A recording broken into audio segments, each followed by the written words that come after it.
Happy New Year, people. Welcome into another presentation of Numbers Don't Lie, powered by Sofascore. Of course, I'm your host, JayDee Dyer, running my running mate, none other than Nico Cantor. And New Year means change, and there's no bigger change in the managerial world than this headline right here. Ruben Amorim sacked.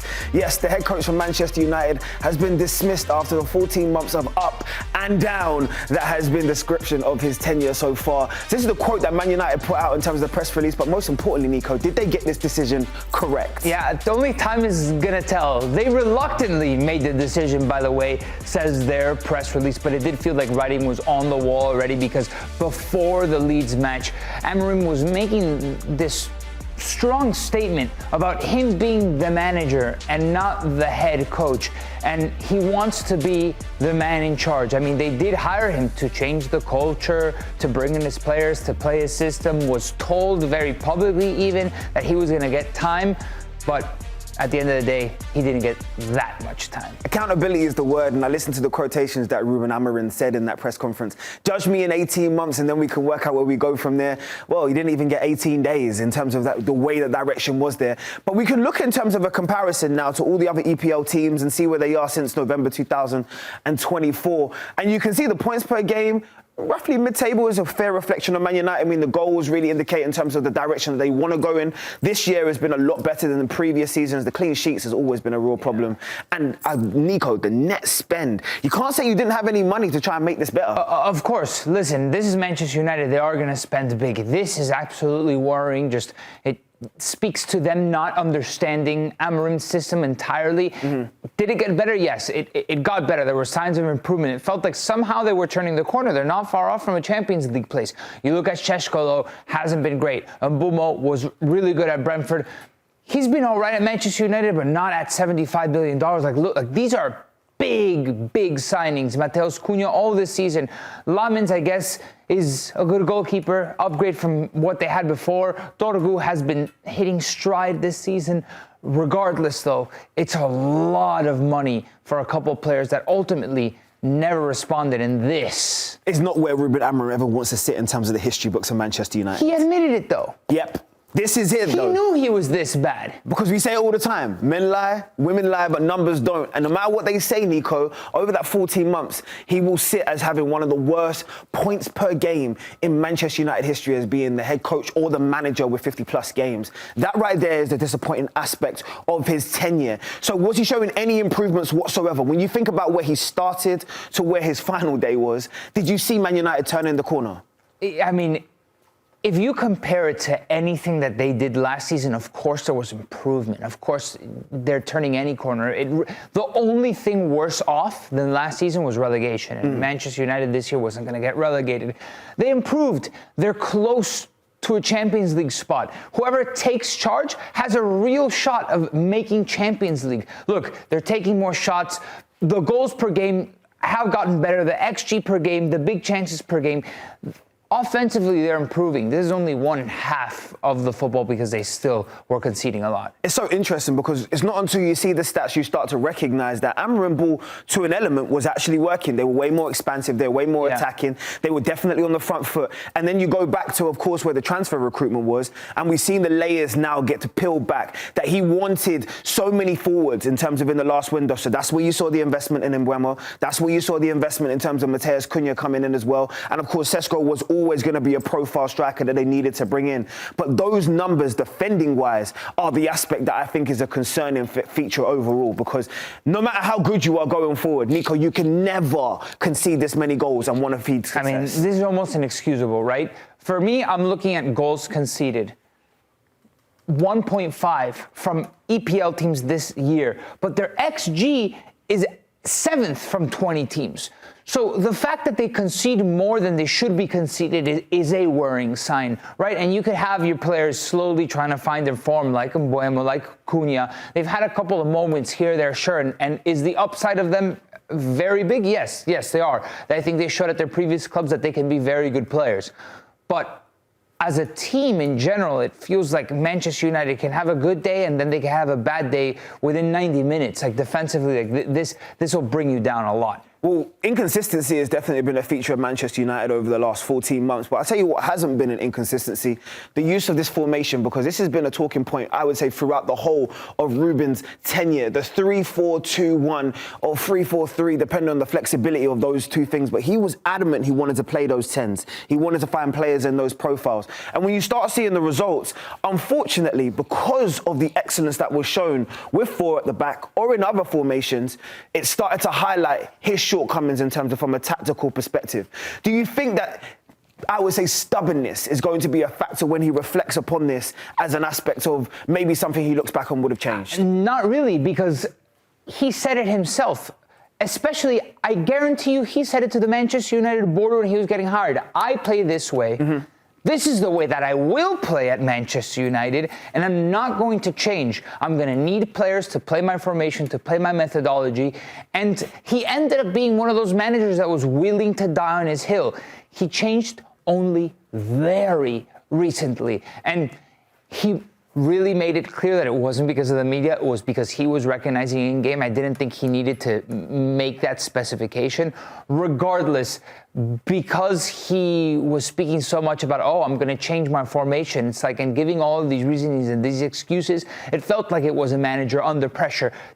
And almost that his arm was twisted in order to adapt. And I'm not too sure, whoever was twisting his hand, it made Ruben Amorim happy. And that's why I say at one point or the other, the writing was on the wall. I'm going to catch that alley-oop from my boy in terms of the players or the managers or the individuals that were maybe twisting Ruben Amorim's hand. We've seen how open it's been in terms of the dialogue between Jason Wilcox, in terms of the director of football there, Omar Barado, of course, who's the chief executive of Manchester United, and how much those tensions are now started to spill into the media, into the press conferences, and more importantly, into the stress that was a factor for Ruben Amorim. But really and truly, no matter what we talk about, we will never remember the press conferences, we will never remember the behind the day tension, but we will remember in terms of where you weigh up against the other managers that have been here post Sir Alex. Now, unfortunately, they haven't managed to find, I would say, an element of stability in terms of since the Sir Alex tenure, and that was always going to be difficult. But when you start to weigh it up and start looking at David Moyes, Louis van Gaal,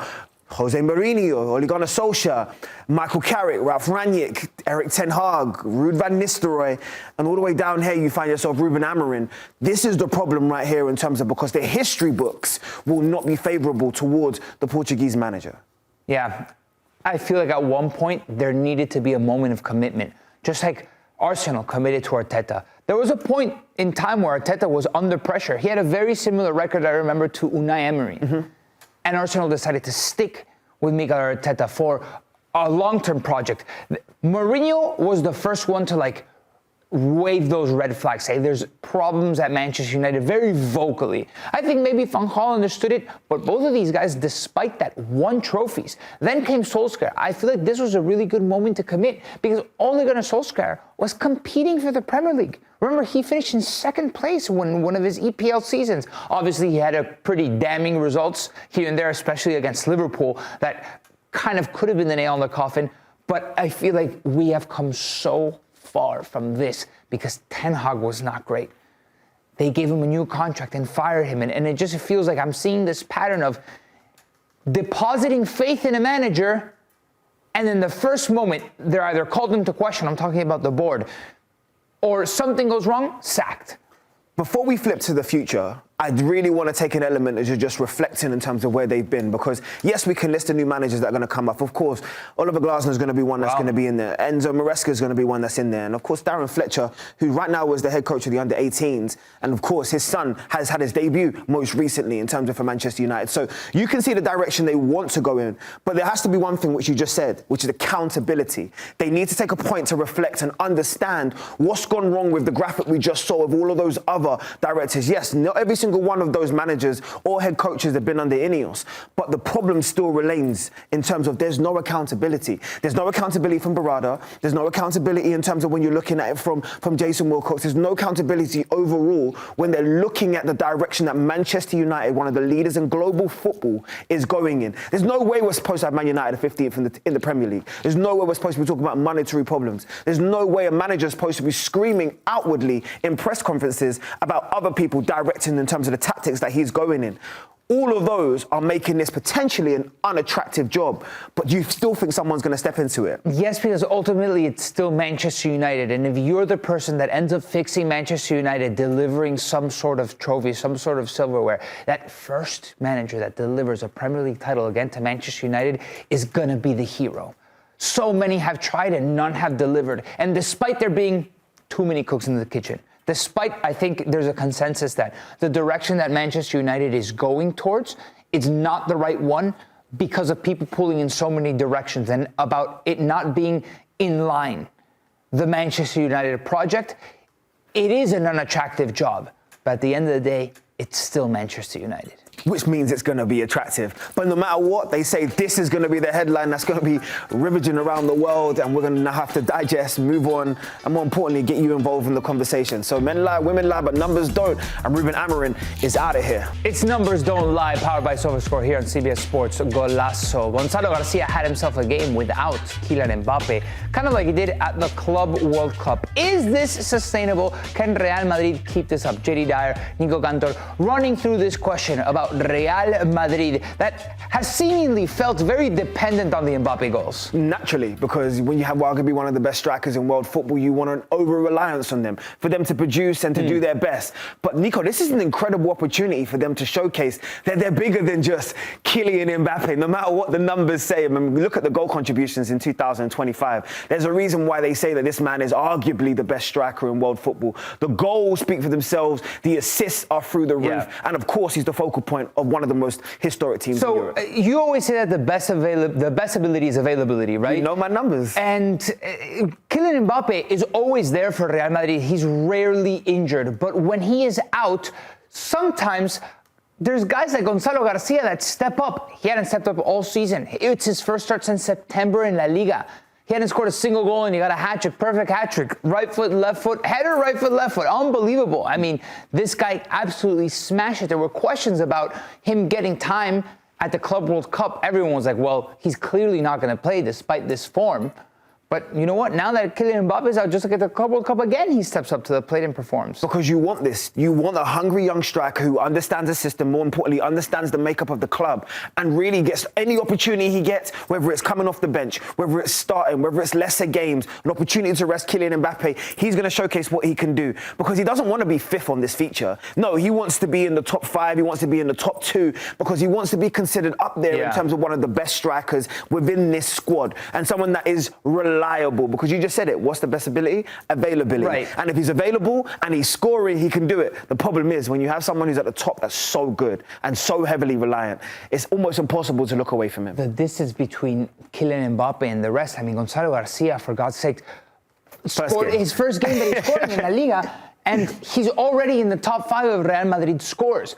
I look at this and I say, how many teams like this in the world are there? And immediately I thought of Haaland. But Manchester City, the rest of the group, has kind of stepped up and showed that they are more than just Erling Haaland.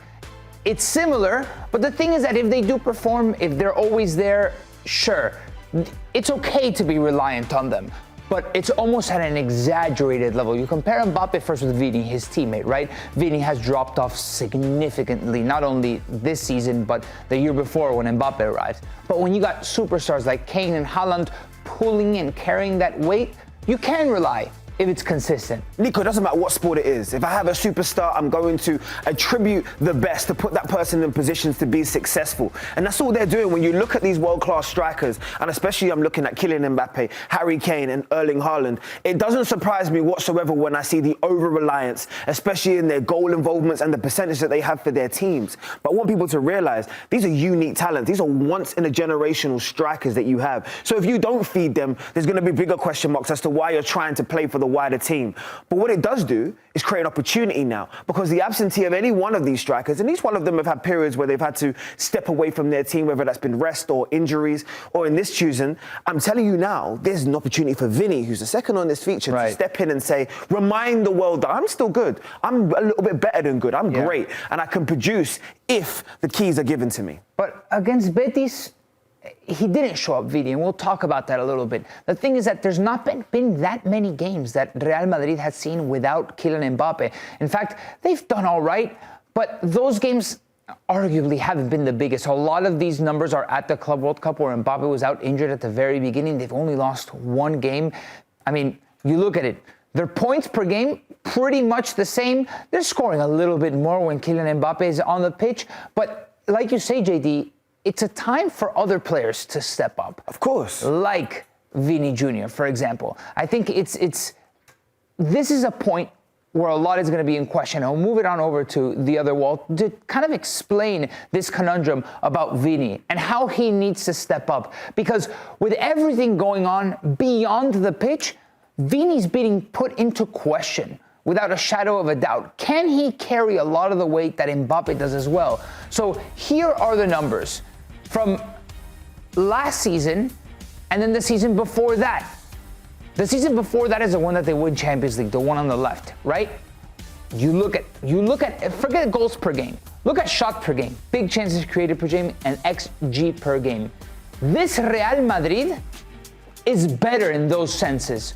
But what really matters are the goals per game. That Real Madrid team that won Champions League were overperforming in a lot of categories and coming up clutch. Like, you could say overperforming, sure. I call it coming up clutch because you got to deliver. And they delivered, that Real Madrid team. Because of the focus on Kylian Mbappe and his excellence that has been since he's worn the all-white classical jersey, of course, you can now sort of, I would say, spread your attention elsewhere. And unfortunately, some of the other players that are still world-class talents, i.e. your Jude Bellinghams, your Arda Gula's, and so many other players in the final third, including Vini, have now got an opportunity to really showcase that they can be as good as anybody in world football. Now, Bellingham, Vinicius Junior, and of course, we're going to talk about Rodrigo. They are three players that I think have an opportunity to step up here. And this is now where we're going to get an opportunity to show what Xabi Alonso can do as a manager. Because you can have a world-class forward, and you can always play to those strengths. But now you have an opportunity to really showcase your system, why you can be excellent, how you can produce someone like a Gonzalo Garcia, and they can come out and show from the moment that they're good enough to wear this Real Madrid shirt, how heavy it can be. So this is an opportunity for everybody. Take Mbappe out of the conversation for a second. We've seen the conversations that have been around Xabi Alonso, his tenure, whether or not he has a grip of this squad. Well, showcase to the world that you do have a grip of this squad and you can ignite some of the other key players, especially when one is absent. Yeah, I mean, these drop-offs, I would have thought there were going to be more. Crazy to think that Rodrigo and their Sofascore rating, this is the Sofascore rating, right, hasn't really dropped off that much. A little bit from Jude Bellingham. The thing is that this was so high. He was so good in this season. But let's focus in on Vini. What has changed between here and here? Well, obviously, he's expected to perform alongside Kylian Mbappe, right? And he actually does. Vini has been very good with Mbappe. He struck a partnership, arguably. It's the person that Kylian Mbappe is most compatible with. Or I'll say it the other way around. Okay. Mbappe is the person that is most compatible with Vini. Okay. Right now on this Real Madrid. Perhaps it was Jude before, but Mbappe has come in and he needs to strike a partnership with somebody. The thing is that when Mbappe doesn't play, Vini also plays a little bit worse.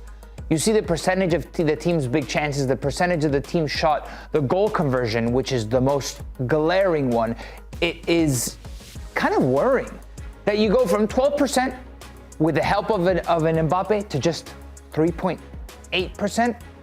Let's remix that word worrying though, and let's not call it worrying anymore, and let's start using the word, which I think is a common theme for today, which is he needs to be accountable. He needs to turn around and recognize that there's a massive gap in terms of the ability of Kylian Mbappe and the spaces that he holds. We already know what he does, whether he's dynamic in behind, the ability now to drop short, to link play. He's an all-round complete centre forward.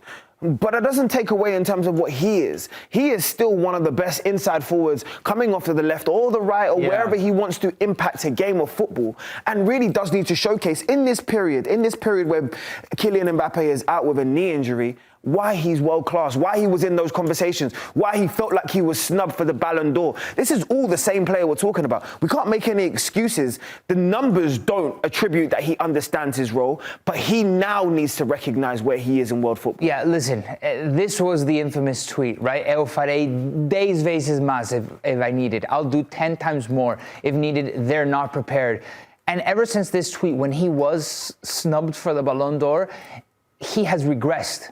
without a doubt. The same player that was nominated for the Ballon d'Or, they brought another superstar. He hasn't been able to get the most out of himself along with another player. Sure, he still kind of needs him because, as we showed before, he plays better when he's on the pitch. But it almost feels like there's so much potential for this to be an unstoppable duo, and it hasn't gotten to that level, especially when his contract situation is up in dispute, where he still kind of needs to prove, I can be that guy. So instead of doing 10%, unfortunately, he's done 0.56 times more. Like, needs to be a much better Vini than we're seeing. The pressure's on, not only on Vinny Junior, but of course on Xabi Alonso and on the rest of the squad to really showcase that they, of course, understand the responsibility of wearing Real Madrid.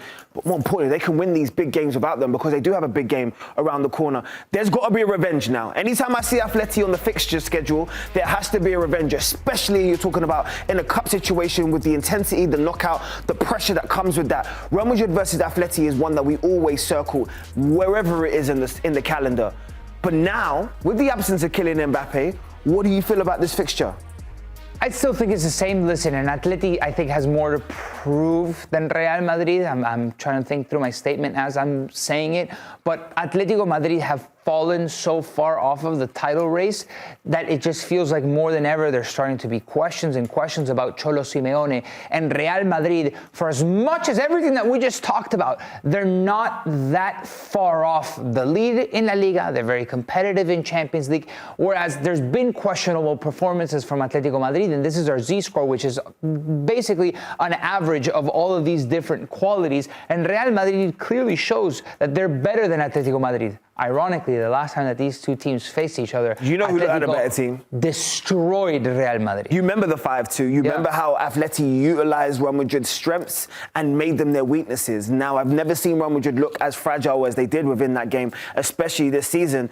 But there has to be an element of revenge. There has to be an element of mental fortitude. Not only is this your local rivals, not only are they naturally competitors within the league, but now I'm entering a cup competition with you. Yeah. There has to be an intensity level raised by Real Madrid within this fixture to understand the magnitude of it. And it's funny, the Super Cup that it comes now in the middle of the season, it's going to be used to write narratives. And we've been saying it for the last 3 weeks. We've been talking about this Super Cup, right? There's going to be 3 teams that are going to be eliminated. 3 teams that are going to be out of contention for a cup and 1 team that's going to win. So it's either going to help to embolden your story, if it's Real Madrid, Atletico Madrid, Athletic Club, or Barcelona. And then there's going to be 3 teams that are going to fall by the wayside. And again, there's going to be questions. If Real Madrid doesn't win this, more pressure on Xabi Alonso. If Atletico Madrid doesn't win this, forget about it. You know how many questions are going to be asked about Cholo Simeone and if they're throwing the season away and whatnot? Barcelona, the same thing for them. If they lose to Real Madrid, it's going to help and give Real Madrid some hope to try to revert everything that's going on this season. So a Super Cup that maybe at the beginning of the season we wouldn't have attributed so much importance to, now that it's in the middle of the season. You did. It has a different flavor. You knew. You circled this about 2 months ago, and this is where my brother in arms is really smart. You said this was going to be a deciding fixture in terms of the direction for Xabi Alonso and how long he was going to have that tenure. But you now get involved in the conversation because now you've entered the fray. So you tell us, how big of a game is this for Real Madrid? Can Vinny step up in the absence, of course, in Kylian Mbappé? And more importantly, can Real Madrid make sure the 2026 ends a little bit better than 2025? What's going on, people? Welcome to the presentation of Numbers Don't Lie, powered by Sofascore. And love this, especially when we're talking about bargains in the new year, worth every penny. This is the perfect redemption story, from rejection to redemption. And Declan Rice has embodied that. The £100 million man that's making it look like a bargain. Nico Cantor, this guy right here is looking like a world beater, but is he worth every penny?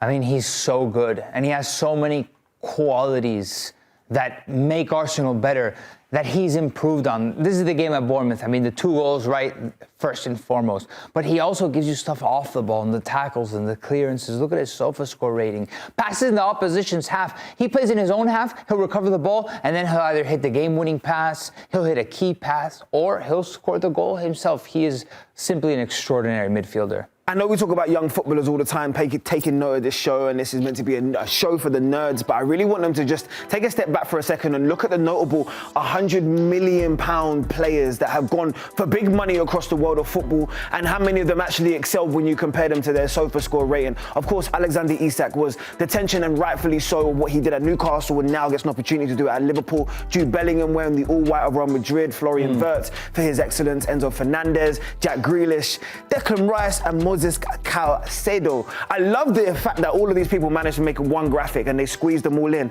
But now you start to weigh it up in terms of the trajectory, the weight, and of course the price that's gone with a lot of these players. It shows the value Declan Rice has brought to this Arsenal team, especially with his excellence over and over again. Can we keep this here? Of course. Won the Champions League. Yep.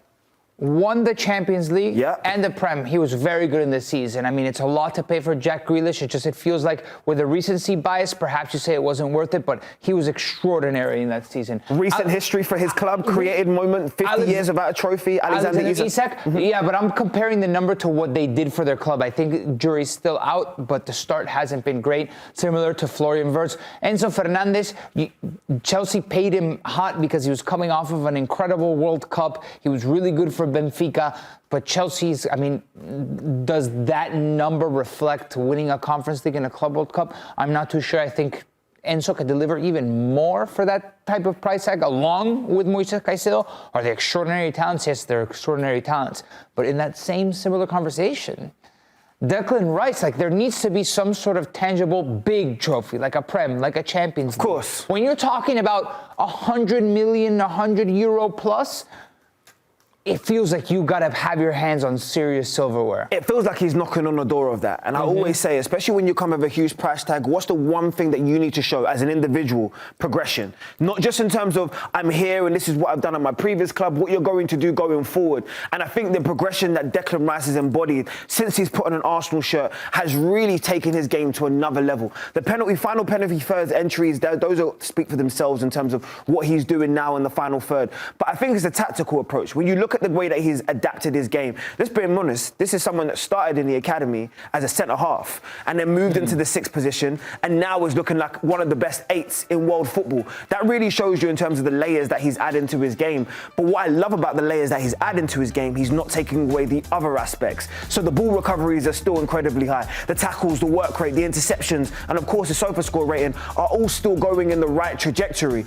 But most importantly, when you look at his heat map, you recognise that he is impacting the game in a completely different way to any point in his previous 10 years. You see, he's now taking this inside left position. He's wanting to get more progressively forward. I love the fact that we've embodied his heat map in the corners because his delivery in world football is looking as good as anybody across the world. But really, Mikel Arteta has unlocked him in this area here where he's now combining his physical attributes of being able to cover every bit of grass, the power that goes through that, but also the technical ability that he's always had on the ball and the class that's taken him to the highest level. So that's Arsenal this season. These are his first 2 seasons at Arsenal.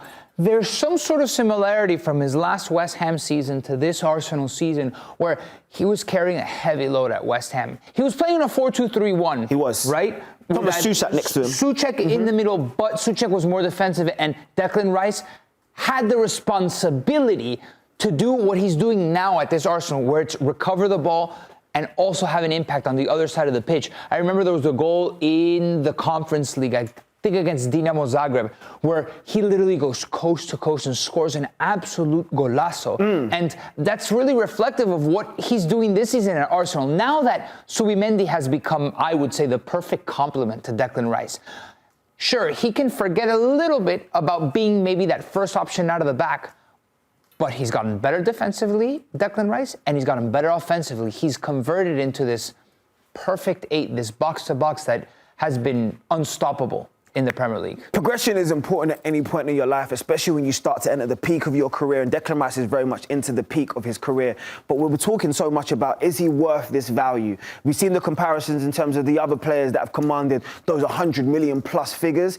But really what he's doing in terms of overall, when you compare him to his contemporaries, is fantastic. And now he's entering a different conversation. We build it at the top in terms of this being a redemption story. And we can talk about Chelsea releasing him. But now you have the conversation about where he is amongst the best players in the league. And now he starts to put himself into individual honours, like potentially winning a Player of the Year. What do you think about that? When you see the excellence of some of the other individuals, is Declan Rice a standout pick? Yeah, it doesn't surprise me that he's so high on this list considering the Sofascore rating, right? Haaland is Haaland, the way that he scores is absolutely incredible. And Bruno has been so essential to Manchester United. And when you look at Arsenal games, you look at the way Declan Rice plays and you're blown away, right? He is this good. The eye test says it and the numbers say it. I mean, you look at his XG, his XA, right? Expected assists, the key passes per game, the penalty area entries per game. He is impacting the way in all the ways that you need him to impact the game. And not only that, his team is really good. And they're the front runners by a long shot to win the Premier League title. And a lot of it is because of him and the way that he influences things. Can we take the viewers behind the curtain for half a second? Okay. I remember I did his first interview, right? When he first joined West Ham and he first had his Premier League debut, I sat down and did his first interview.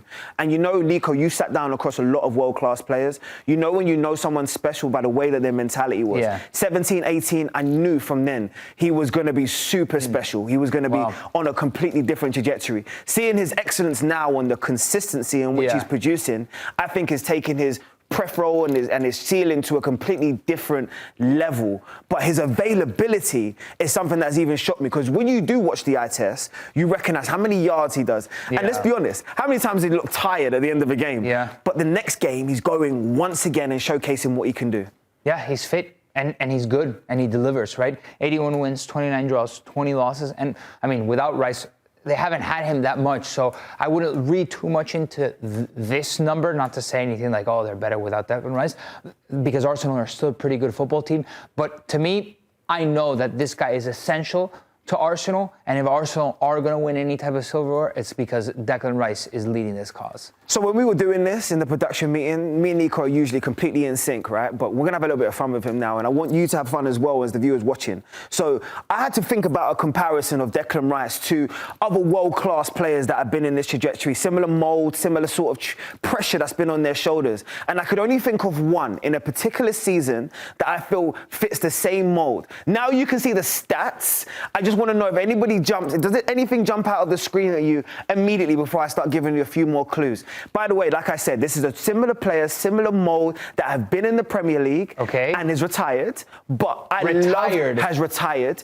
love watching their comparison in their games, because I can see the growth of both of them. Nico, you get one guess. I can see some of the viewers at home, they know it already, because you know the nerds already on this. What is shocking to me is the percentage of minutes played. It's less than I would have thought for everything you're saying. Retired, is he French, perhaps? No, he's not French. I was going to say Robert. Not French. He's not French. I was very convinced he was French. I knew Nico was going to struggle with this one. This is good. No, didn't play for Arsenal. But I'll give you one final clue. Direct rival. When you think about Arsenal's prime, this guy would have been a direct rival with them throughout a lot of it. Let's see if he gets it. What's this? A Chelsea player? No, it's not a Chelsea player. I'm going to take it even back. Reveal it for me. Watch this. This is who I see the comparison between. Because when I think about Roy Keane's career, and of course, he was a British transfer record at one point. He had to move from Nottingham Forest. If you think about those early years, he started off as a centre-half, then moved into midfield, was seen as the replacement for Brian Robson. But then I think this season, he became an all-complete midfielder. Roy Keane was scoring goals. He was tenacious in the tackle, covering every blade of grass. That's the same role I see Declan Rice covering right now, and I can see the comparison in their games. This does surprise me, though. That's crazy. It's not until the numbers show you, but the impact is what the most important aspect is. It. Do you like the comparison? Both Irish. Deep down, you know they are. I'm Irish too. There you go. There you go. Everyone's Irish. Do you like the comparison? Yes, I do. I think Roy Keane is one of the more complete midfielders, especially of that era that embodied the soul and the spirit also of Manchester United, understood what he needed to give to the team from a leadership perspective, from a football perspective. And Declan Rice has a lot of those qualities too. Perhaps it's not embodied in the same way that Roy Keane showed these qualities. Maybe Roy Keane was a little bit tougher, but we live in a different era. He's tough though. But yeah, I think Declan Rice shows a lot of that. He has that similar energy for a different time of football. But I really like this comparison. the humility in him, naturally, and especially someone knowing him, he'll be like, don't take this where you're going to go, but I have to take it where we're going to go. So I want to know, Nico, with this being an incredible 2026, the World Cup coming here, the Champions League, the turn of the season for Arsenal, you claim that they need to win trophies. Is this going to be one where Declan Rice has got his hands on some silverware, and is he going to be looked at as one of the most important midfielders in the world of football? Yeah, it is. I think he'll get it done with Arsenal, at least one trophy. England? If he gets the Premier League. So hopefully he wins maybe the Champions League and Premier League without England winning the World Cup. I'll take that. I like it. Showing his allegiances, of course, as an Argentine. An Argentine rooting for England? I was pushing a little bit too much. But end of the conversation and let us know, is Declan Rice the best midfielder in world football right now? And where does he weigh up in terms of his importance for England?